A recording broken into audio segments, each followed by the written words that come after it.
안녕하세요. 이번 대한민국 실내악 작곡제전 5번째 시리즈의 연사를 맡은 작곡가 박수정입니다. 저는 오늘 공연 프로그램 중 저의 작품인 소프라노와 피아노 3중주를 위한 두드리다를 소개하려 합니다. 간단히 작곡 과정과 작곡 의도를 포함하여 시와 음악의 관계를 중심으로 곡을 설명하도록 하겠습니다. 작품의 제목인 두드리다는 일상 중에 주고받는 문안 인사로부터 시작되었습니다. 최근 몇 년간 코로나로 인한 사회적 소통이 침체되었고, 따라서 알게 모르게 생각과 마음이 잠자고 있다는 생각에 깨우다 혹은 찾아오다라는 의미를 떠올리다가 두드리다라는 제목을 결정하게 되었습니다. 따라서 단순히 교제 혹은 사람과 사람과의 상호작용의 시작인 문을 두드리다, 그리고 지식과 정보가 생각을 두드리거나 정서적 공유를 통해 마음을 두드리거나 새로운 아이디어가 창작자의 영감을 두드린다 라는 의미를 갖고 있습니다. 이전에 작곡한 성악 작품들의 제목은 모두 시의 제목이랑 같았는데, 이번 작품은 반드시 이런 제목을 쓰고 싶었기에 이에 부합된 시를 찾기 위해 많은 시간을 보냈습니다. 지금 화면에 보시는 것은 모든 작곡가들에게 익숙한 작곡 과정이라고 생각합니다. 특히 인성을 사용하기에 가사가 되는 시는 매우 중요한 역할을 하는데, 이번 작품에서는 스텝 2의 과정이 생각보다 길고 고민이 많았던 과정이었습니다. 또한 시에서 나타난 키워드를 정리한 후 곡의 구조를 세웠습니다. 저 같은 경우는 시를 여러 번 읽어본 후에 저에게 가장 마음에 와닿는 시의 단어나 혹은 연결구가 보이는 시의 단어를 뽑아내어서 스토리를 세웁니다. 또한 시의 해석 내용도 찾기는 하는데요. 시의 해석에 전적으로 의지하지는 않습니다. 왜냐하면 시를 읽는 사람 역시 그 해석은 읽는 사람의 어떤 권한이라고 생각을 하기 때문에, 그래서 시의 해석보다는 제가 스스로 시에서 느꼈던 어떤 중요한 단어나 혹은 저에게 마음에 와닿았던 단어를 가지고 키워드로 설정을 한 후 그 다음에 그것을 곡에 적용을 시킵니다. 네. 시의 선택 기준은 보시는 대로 크게 3가지로 말씀드릴 수 있습니다. 특히 이번에는 제가 이번 곡을 위해서 시를 어떻게 선택했는지를 말씀드리도록 할게요. 첫째, 무한한 상상력이 담긴 내용이어야 합니다. 대부분 읽어왔던 시의 작품은 모두 훌륭한데 찰나의 순간을 집중적으로 표현하거나 꽤 긴 서사를 산문시로 표현을 하였다면, 이보다 훨씬 더 배경의 폭이 넓은 시를 찾고 싶었습니다. 또한 무겁지 않고 리드미컬한 느낌을 줄 수 있는 단어 혹은 시의 분위기를 고르고 싶었습니다. 이 작품은 의성으로만 이루어진 인성의 효과를 위한 곡도 아니고, 그렇다고 노래가 중심이 되는 가곡도 아니었기 때문에 전형적인 가곡에 어울리는 시 역시 배제되었습니다. 그렇게 고민을 한 끝에 결국 평소에 저에게 많은 상상력을 제공하였던 토마스 트란스트메르의 작품과 강은교 시인의 작품을 선택하게 되었습니다. 첫 번째 악장의 시를 쓴 토마스 트란스트레메르는 스웨덴 작가이기 때문에 원작 역시 스웨디시로 쓰여져 있습니다. 하지만 저는 스웨덴 언어를 모르니까 이 작품에서는 한국어 번역본을 사용하였습니다.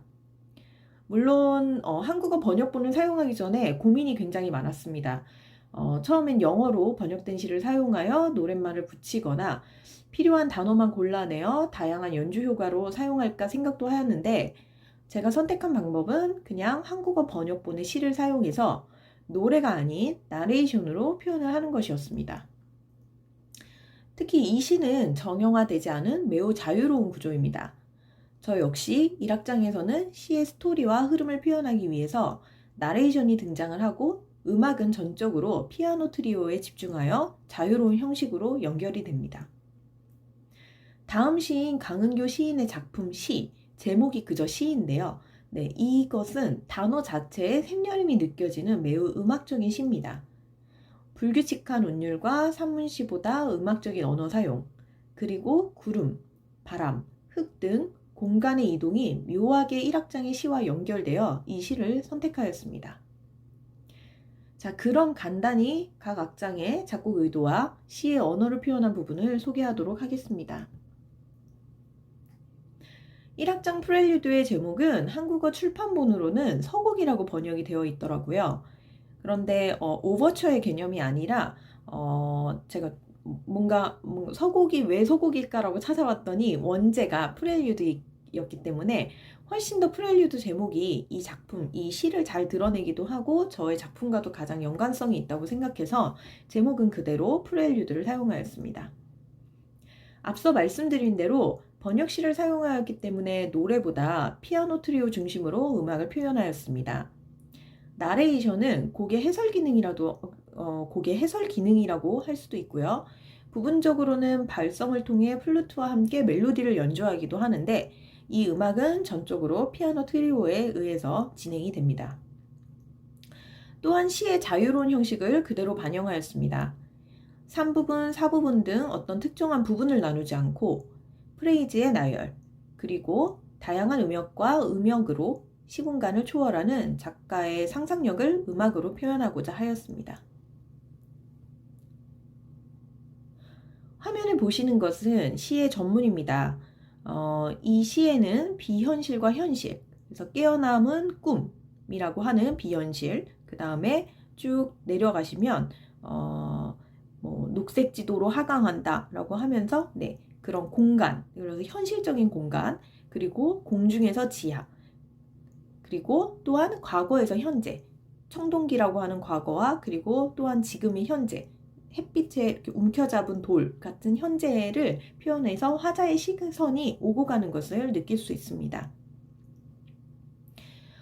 먼저 저는 시의 중반부까지 주인공의 어떤 공간적인 이동으로 파악을 하고 그것들을 4가지로 나누어서 제가 키워드를 골랐습니다.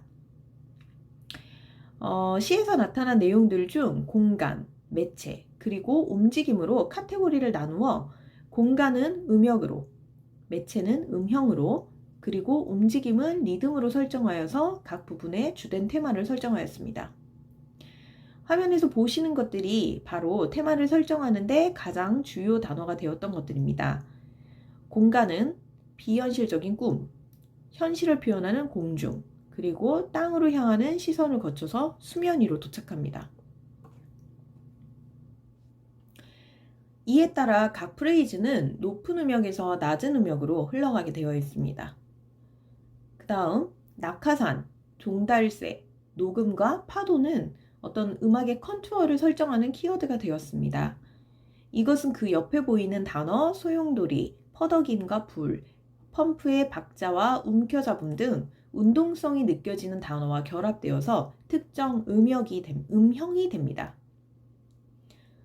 음악은 이러한 움직임을 따라 쉼없이 연속적으로 흘러갑니다. 그래서 악보를 보시면요. 첫 번째 공간인 꿈에서 낙하산, 소용돌이를 표현하기 위한 유기단 음표와 트릴, 그리고 고음역에서 떨어지는 음영들이 사용되었습니다. 화성도 조금 더 신비로운 느낌으로 조금 더 조성적이긴 하지만 장조 코드나 혹은 증삼 화음들을 이용하여서 코드를 사용을 하였습니다. 두 번째 프레이즈인 공중에서의 종달새는 앞서 보여진 음영보다 짧은 구간의 빠른 리듬이 특징입니다. 그래서 좀 더 짧게 끊어지고 마찬가지로 유기단음표를 사용하기는 하지만 훨씬 더 스포르짠도로 진행하는 방향이나 위아래로 빠르게 움직이는 것들이 바로 공중에서 어떤 종달새나 혹은 좀 빠르게 떨어지는 느낌을 표현하도록 하였습니다. 그 다음 땅, 녹음, 그리고 펌프의 박자를 표현하기 위한 음영은 이렇게 변형된 오스티나토 리듬을 이용하여 지속이 되고 마찬가지로 하행하는 리듬과 불규칙적으로 강조되는 리듬형을 사용하여 규칙적이지만 불규칙적인 움직임을 표현하였습니다. 또한 마지막으로 수면이 도착하는 구간은 피아노와 첼로의 저음역, 느슨해지는 리듬으로 지금까지 달려온 움직임을 마무리 짓습니다. 이후의 후반부는 긴 독백으로 이렇게 이루어지는데요. 청동기 시대 트럼펫의 무법의 선율이 바닥 없는 심연 위에 부동으로 걸려 있다 라고 하면서 그 음악은 잠시 휴식기를 가진 채 다시 나무 위에 서 있는 여행자의 모습을 그립니다. 빛의 거대한 낙하산은 비현실에서 현실로 오기 위한 수단이었고, 그런 여운을 주기 위해 음악 역시 고요하지만 불협화적인 음정으로 끝을 맺도록 하였습니다.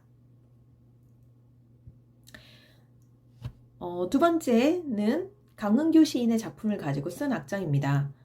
앞서 언급한 대로 이 시는 굉장히 음악적인 시입니다. 그래서 단어에서 보시면요, 모기 소리보다 작게, 그래서 작게, 그 다음에 낮달 뜨는 소리보다 작게, 이런 식으로 작게라는 단어, 그 다음에 바람 소리보다 크게, 바다 우는 소리보다 크게 라고 하는 큰 단어, 또한 공기의 소리, 소리 없는 소리 등으로 샘여림이 표현됩니다.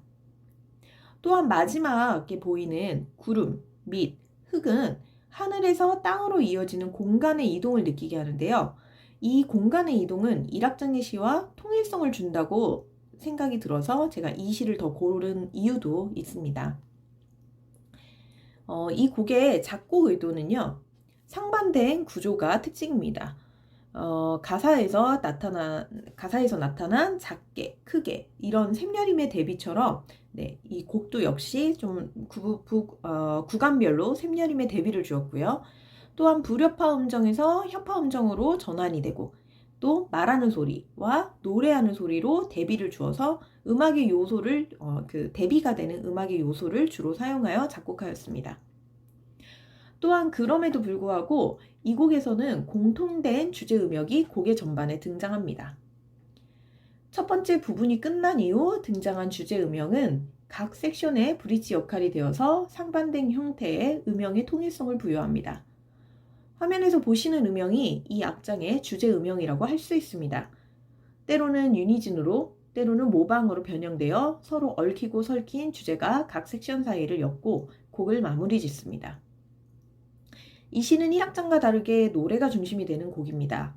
하지만 가곡처럼 앙상블이 반주 효과로만 머무는 것이 아니라 사중주의 개념으로 함께 연주한다고 생각해 주셨으면 좋겠습니다. 네, 결론적으로 제 작품에서 사용된 시의 역할은 크게 세 가지로 나뉩니다. 첫째, 악곡 형식을 결정합니다. 선택한 시의 구조에 따라 곡의 구조를 계획하고 주요 단어를 이용하여 모티브를 만들어 음악 전반의 주제 음형으로 활용하기도 합니다.